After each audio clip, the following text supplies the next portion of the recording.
What's happening, everyone? You're here on the Empire with me, Dave, and we're taking a neon-tinted dive back in time all the way to the 80s with our latest review, with a look at Ubisoft's latest Trials release, Trials of the Blood Dragon.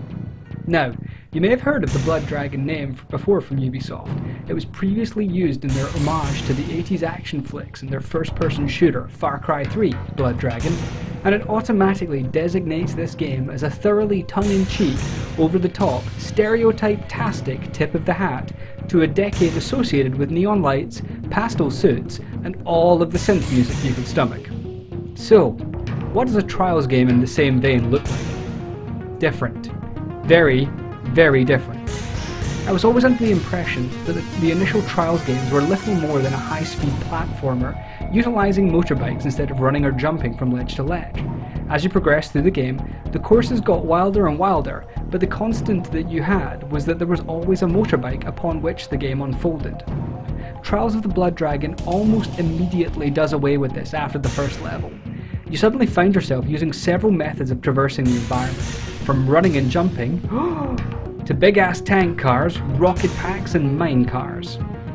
Some of these work really well, some are interesting, and others are bloody annoying. In fact, I would go so far as to say that this isn't a Trials game with Blood Dragon elements, as much as it is a Blood Dragon game with Trials elements. The 80s excess comes before the Trials and the trial biking experiences. That's not to say this is a bad game. I have quite enjoyed the bits of it that I've played. I like the over-the-top style, the ridiculous dialogue and storyline, and whilst I die heaps of times, often frustratingly, I've yet to rage quit, which if you've ever seen me play Rocket League, you'll know that I can do that, and spectacularly so. Still, I've come perilously close on a couple of occasions, particularly on the levels with the looser control methods, like the one where you are playing it like a traditional platformer. It lacks tight player control, and you'll often feel the frustration of your character simply not stopping and falling to your doom time and time again.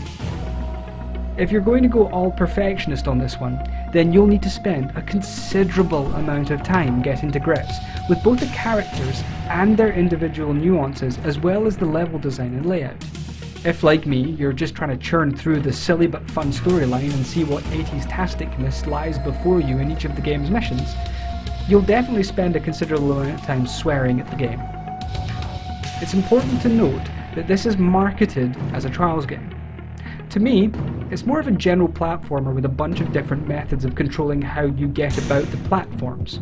It's not about the bikes, it's about the 80s movies and their particular brand of cheesy over-the-top action and cocaine-fueled visuals that just so happens to have enough Trials elements in it to crowbar in the name and kind of get away with it. Don't buy this game if you're expecting an 80s-themed Trials experience.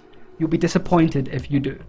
However, if you're looking for an interesting, quite ridiculous platformer with a bunch of different elements and a storyline that could only have been conceived whilst firmly under the influence of narcotics, then jump on into this one. It's entertaining and quite good fun, but has some poor controls in certain play methods. Just have a spare control pad handy for when you inevitably put one through the wall. For me, this is going to get 6 out of 10. It's fun, but frustrating, and reasonably priced entertainment, which, whilst not really being a Trials game, still stands on merit for being a decent 80s homage or parody. Thanks for listening. This was Dave.